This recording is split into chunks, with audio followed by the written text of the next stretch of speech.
How to practice at home. Hello, my friend. Good to see you. How are you?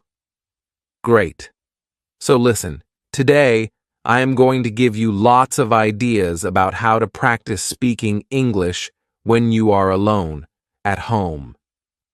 Home Alone! Sounds like a film. Are you ready? Let's do it. Hello. And if you don't know me, my name is Ariel. I run the channel English 5 Days. So listen, today we're going to be looking at how to practice speaking English when you are alone at home. It's not so easy for many people, right? Because maybe you don't have any native English speakers in your city. Maybe there are no tourists that you can go and harass. Maybe there are no groups where you can go and chat and do English, speak English. And maybe you're not ready to go on Skype and try and find some random English person to chat with, somebody you don't know. I mean, that can be quite hard, especially if you're a little bit shy like me. So what I want to do today is share with you lots of ideas about how you can practice speaking when you're on your own at home alone. Right. Good. Now, if you do know me, you may be thinking, what's that strange orange block over there? That wasn't there before. True, and this is my meditating mat. Sometimes where I sit and meditate sometimes. I don't sit on the wall. I'm just tidying at the moment, so I couldn't find a place to put it, so right now it's over there. Okay. The truth about speaking is that yes, you can watch videos, you can watch films, you can listen to podcasts, all of that is great. But at some point, you need to start speaking, and you can speak on your own. But also later, you'll need to start interacting and practicing speaking with people. But that's not always easy to do. And so right now today, I'm going to focus on some really practical, simple activities you can do when you're on your own at home to start practicing speaking.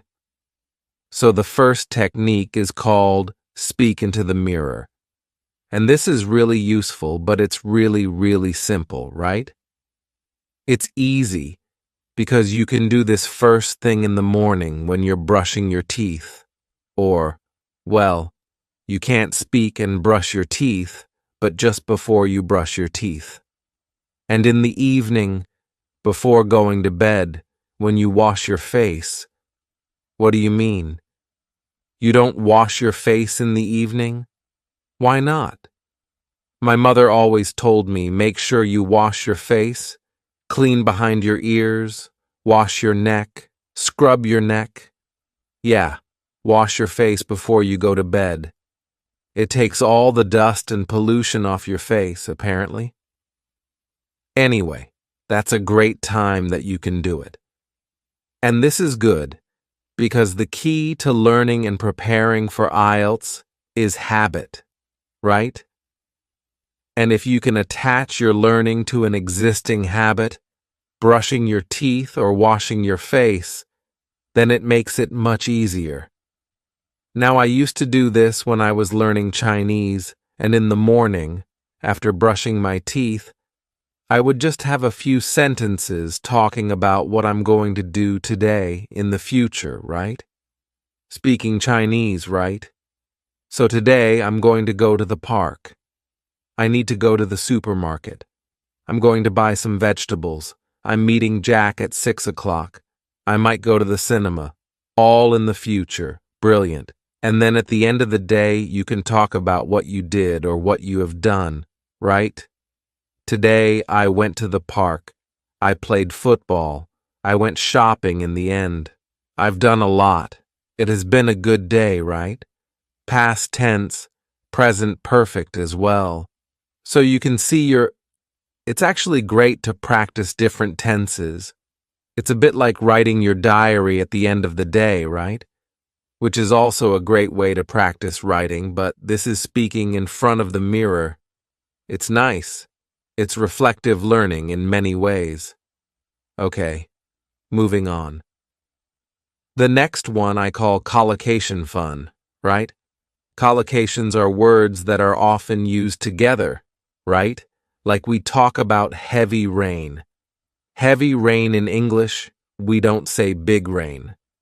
Today there's big rain. No, there is heavy rain. So these are collocations. Collocation fun is where we're going to practice speaking, using a very common teaching method from really based on the task-based approach to teaching, and it's based on prepare, practice, present. So we'll be preparing the words, the collocations, practicing sentences, and then presenting a whole talk. Okay. Now, the reason I suggest doing this in front of the mirror is that actually there are great benefits of talking to a mirror, right? First of all, mirrors don't answer back like young children or wives. But apart from that, right, when you're speaking in the mirror, you can look at your mouth and you can see the kind of movements that you're making, which is great, right? It's useful for pronunciation. You can also check your body language. You may be surprised to see that you speak like that without ever moving your arms, or that you suddenly realize that I'm doing this all the time. That's fine, but it's being aware of your body language can be quite good. And also you feel like you're talking to someone, right? Many people I know, and this happened to me, right? I practiced for a long time with a book, and when I went to speak to somebody in the foreign language, it was like a shock seeing this face in front of me. Oh my God. But practicing with the mirror, you've got used to a face in front of you, right? So it does help. So let's look then. Prepare, practice, and present. Preparing. What I suggest you do here is you take a topic, right? A recent topic. We were studying in the live lessons was science, right? And then get some collocations. You can use your course book. If you want, you can get onto the internet. You can go to my channel and watch other contents like how to learn English, my struggle to learn English and others, etc. This one called English 5 Days, and in here, right, you have got free videos lessons. You can go through to the free video lessons, and there is a recent one on how to learn English. So you can just listen, right? Download the video. Yeah, we want to download that. And then find in there all the collocations. Look, you've got the notes here. And here you've got collocations, you've got idioms, you've got loads of stuff. And what I would do is I would take maybe 6 or 7 collocations or idioms like exact science. It's not rocket science, to be on the same wavelength. And that's the preparation, right? That's step 1. Step 2 is in front of the mirror, just make a sentence with it, right? Exact science. Well, parenting, bringing up children is not an exact science. Cooking is not an exact science. Frying an egg, it's not rocket science, it's actually quite easy, right? And then, I'm just practicing sentences here. And then in the end, after practice, present. I take one of the old Part 2 questions around science.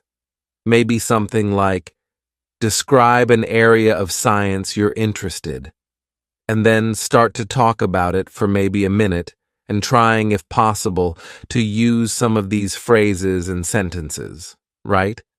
So you may say something like this. Describe an area of science you're interested in. Well, okay. I guess an area I'm interested in actually is cooking. And I know it's not an exact science, but I guess it's a branch of science. A branch of food science, maybe. Right? And I am interested in the science behind cooking. I think it's very interesting. I know with cooking, when you heat things up, they change. And when you mix different things, like sugar and vinegar, You get different levels of acidity and chemical reactions happen. So I think it's really interesting, right? I think chefs and scientists are really on the same wavelength because they're trying to experiment, discover new things, whether it's cooking or new dishes, things like that. I know cooking isn't rocket science, but I am interested in how it works. And so, yes, although it's not a hard science, I think it's an interesting area of science for me. So you can see what I'm doing really here is not giving a perfect part to answer. I'm just trying to activate and practice some of these expressions that I've been learning. And that's it, really. So that's it. It's great because that preparing the collocations, practicing the sentences, and then presenting a talk is a really tried and tested method. Do it in front of the mirror. It's great. You get everything. You get the contact with somebody, you.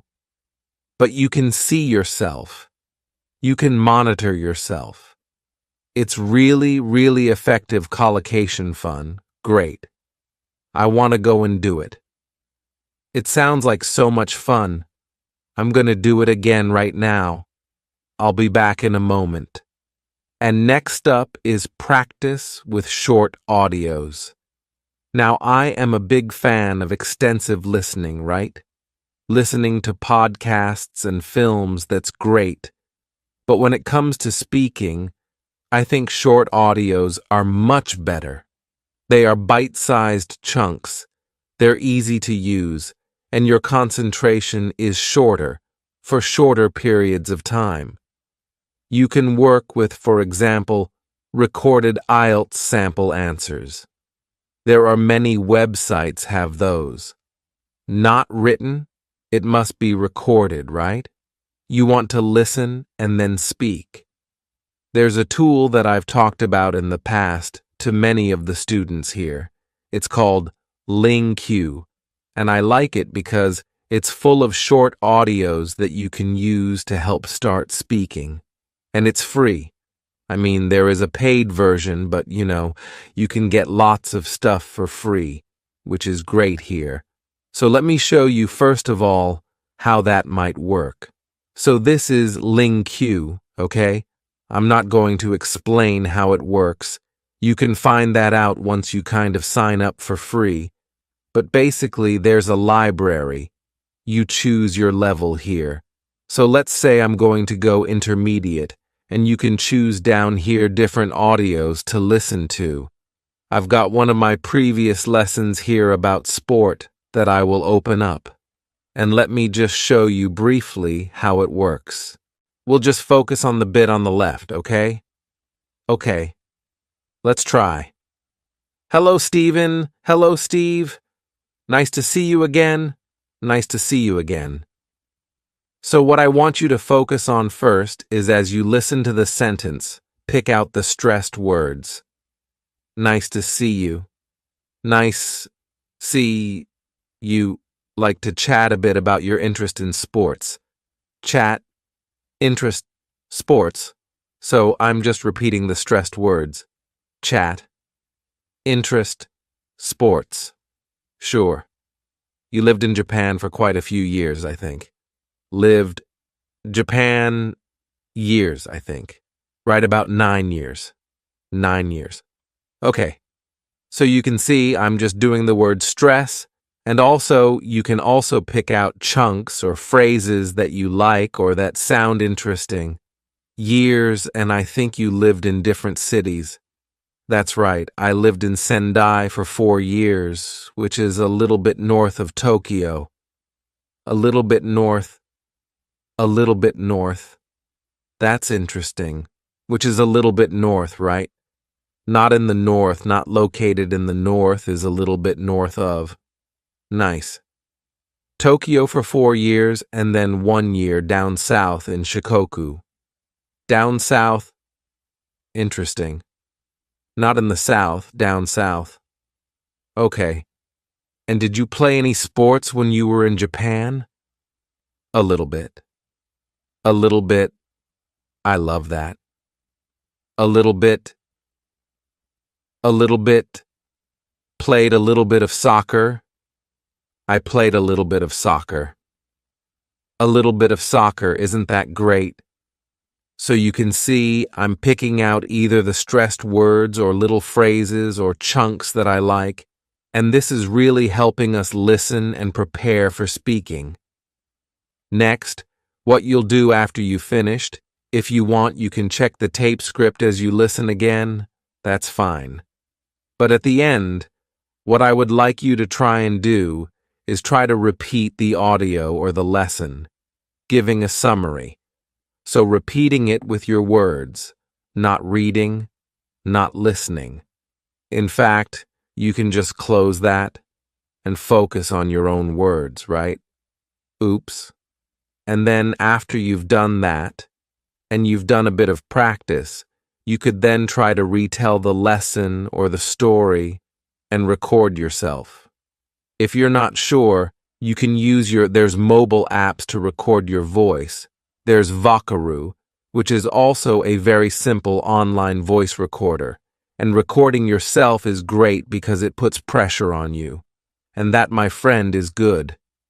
Also, you can then, once you've listened back, go and compare to the original lesson or story with the tape script and see if it's different. Did you make a mistake? Instead of saying a little bit of football, did you say a little bit football? Or did you use different collocations, right? Instead of individualized sports, did you say personal sports? Something different. That noticing, again, puts pressure on you, which is great, and it also helps you notice. A noticing language is a kind of feedback, which is essential to improve. So that's it. Practice with short audios. Right, the next one is really fun, and it's about imitating your favorite English-speaking actor or actress. Okay. So here, when you watch a film in English, take some of the actors that you really like and pretend to be them, right? So you're copying their body language, their gestures, their facial expressions, their accent, their voice, their words. You're copying everything. Why does this work? Because it's all about identity. A key part of language learning is your identity as an English speaker. And as students, we often have a mask, or we can create a mask that we hide behind when we speak a foreign language.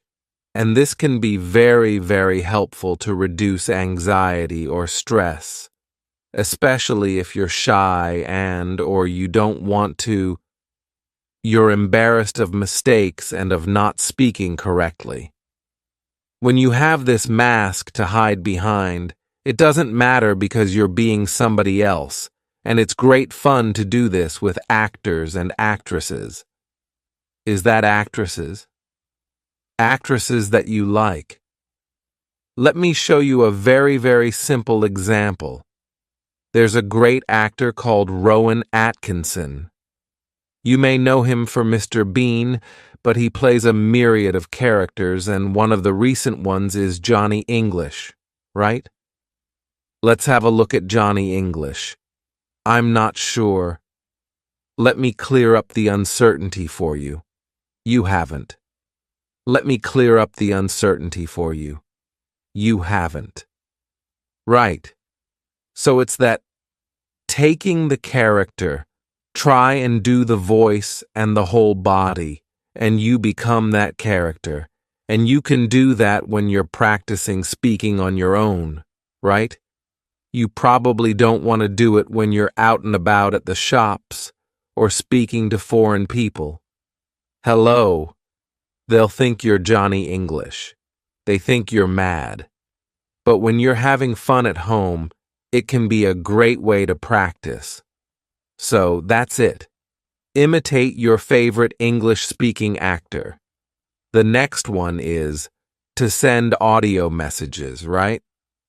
Now, if you're using Facebook, WhatsApp, other social medias that have a chat facility, Often we send text messages.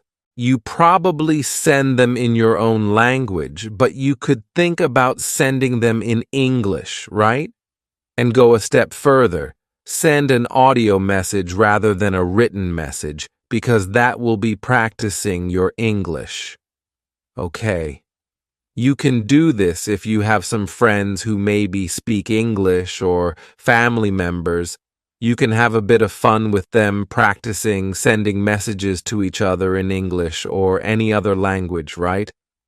I mean, we do this sometimes. It can be quite fun to do. And the great thing about sending audio messages is it's not like a live phone conversation where the pressure is there. You have time to prepare to think about what you're going to say to record it, and if you don't like it, delete it. Record it again.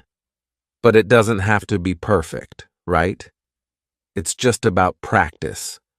Not perfection, practice. So sending audio messages is a great way to do it. Next up, imitate the English foreigner. Now, I'm sure most people can imagine or know how English people speak your language, right? If you've got tourists or you've met people from other countries who speak your language, how do the English people speak your language, right? Take that sound, that accent, and start to use it. So, for example, let's imagine I'm Spanish, right? And I'm thinking, so how do English people speak Spanish, right? They don't speak perfectly. They speak with an English accent, right? So the Spanish person would try and speak Spanish with the English accent, right? And then switch to English, but keep that accent. Hello? How are you? I'm fine, thank you. Can you hear that? That the same pronunciation and accent is easy to switch, and suddenly my English sounds English. It sounds great. Right. That's it. I'm doing an example with Spanish, but you could do it with any other language, right?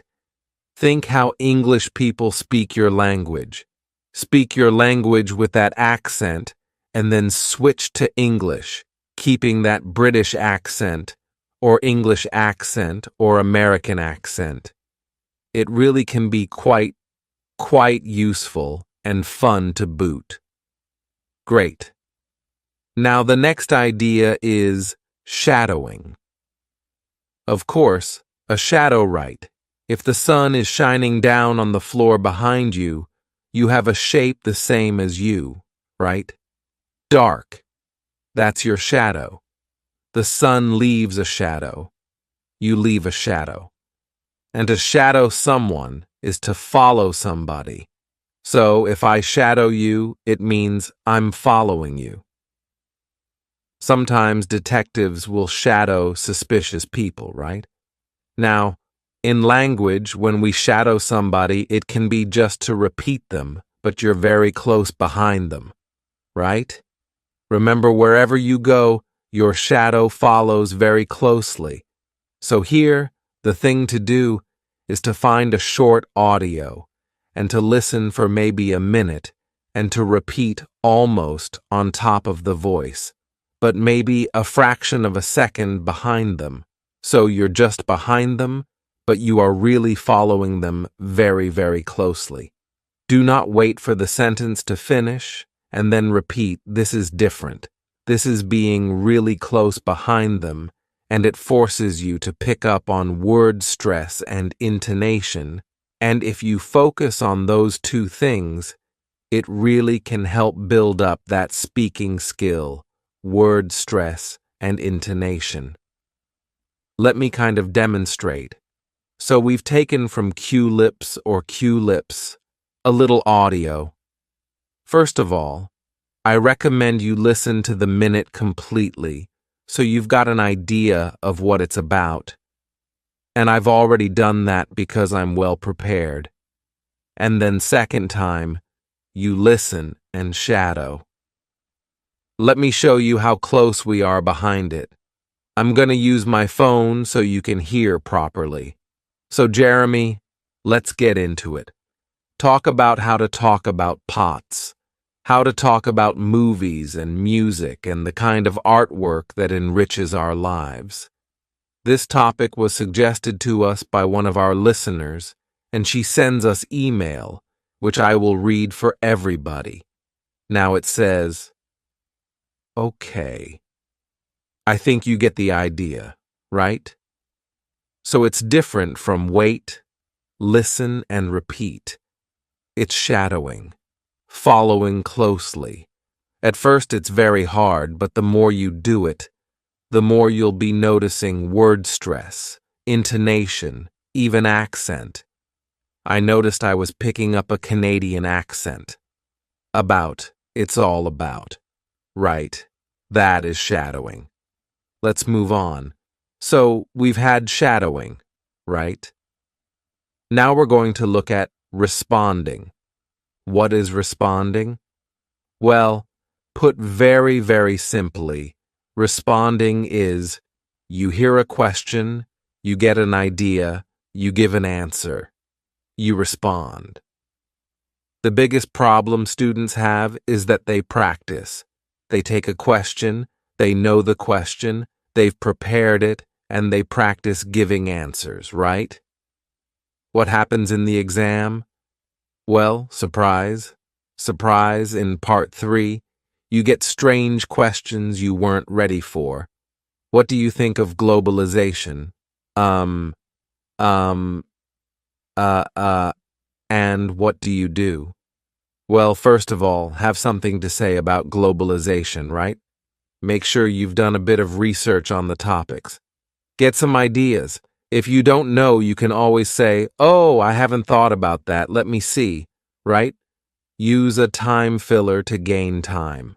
Let me see, right? Use a time filler to gain time. But the most important thing is that in your practice, as well as looking at these topics, right, you need to practice responding. Because in part 3 in the exam, the biggest problem students tell me is they don't have an idea. I didn't know what to say. I wasn't expecting that. I just couldn't get my ideas out and speak. So you need to practice responding where you hear a question. You've got no idea what it is, you get an idea quickly, and you answer, right? It's a bit of pressure, but as I mentioned before, a bit of pressure is good in your practice. Now you can do this if you have a speaking partner, really effectively, right?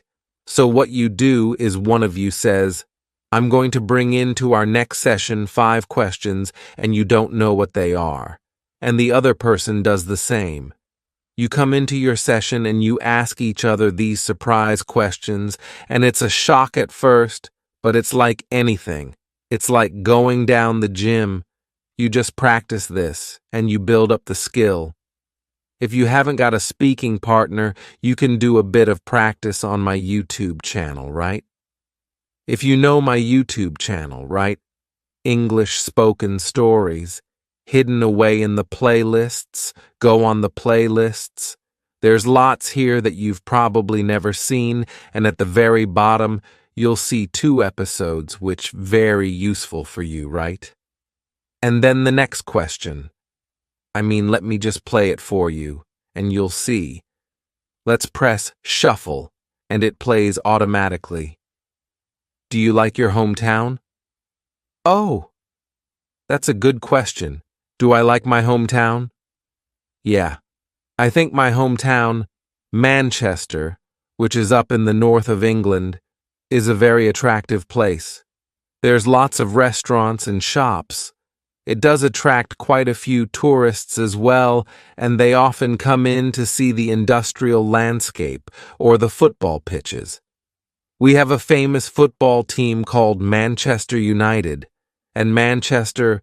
Do tourists like to visit your hometown? Yeah, there are quite a lot of tourists who come to visit my hometown. So you see what's happening, right? It's just automatically asking me the next question, and I practice responding. Because I don't know what the questions are because it's shuffle, random. So you can practice that. You can also make your own, right? Set up your own YouTube channel. Don't worry about people finding it. They rarely do, and you just put some questions up with a gap for the answer and then shuffle and Bob's your uncle. Fantastic. That's it. The next suggestion is describe what you are doing. And I know a lot of teachers suggest this as a way of thinking in English, right? So when you're out and about, when you're out and about maybe in the park and you're seeing different things, you describe what you see. Now I suggest you start with words, right? So there you are out and about in the park and you see, bicycle, person, path, trees, bag, woman, phone, and you're using words, right? And then, right. As you're walking around the park, you make collocations, little chunks of language, right? Riding a bike, a long path, a cluster of trees, the woman glued to her phone, picnic, having a picnic maybe, right? And then you go on to make sentences, okay? This is a bit like that we mentioned earlier, the prepare, practice, present. So you're going from words to collocation to sentences, right? Oh, there's a man strolling in the park. There's a woman riding a bike, and also there are lots of trees. There's a woman glued to her phone, and she looks like she's about to have a picnic. And you go on and on and on, right? Great, you can do it in any context. You can do it at home or when you're out, at the shops, wherever. Now you may think and you may say, yeah, but Ariel, you can't go round the streets talking to yourself. People think you're mad. Well, yes and no, right? Nowadays, put these on, right? Nowadays, people walk around and they're on the phone and like, hello. Yeah, John. Yeah. I'm in the park, actually. Yeah, it's lovely. There's a man strolling over there. There's a woman riding a bicycle. Yeah, I'm good. How are you? Right? That's perfectly normal to be talking to yourself in the streets, right? And if you're not comfortable with that, you can pretend that you're Johnny English, right? Pretend you're a spy. Hello? Yes? There's a man walking along a path. There's a woman riding a bicycle, and I think there's a woman glued to her phone, and she's about to have a picnic. Call in the police. Get Johnny English. Pretend to be a spy. I don't know. It's very, very normal, but the key speak out and go from words to collocation to sentences. Great practice. You can do it at home as well. I mean, I'm talking about getting some fresh air. Nowadays, that's not so easy, right?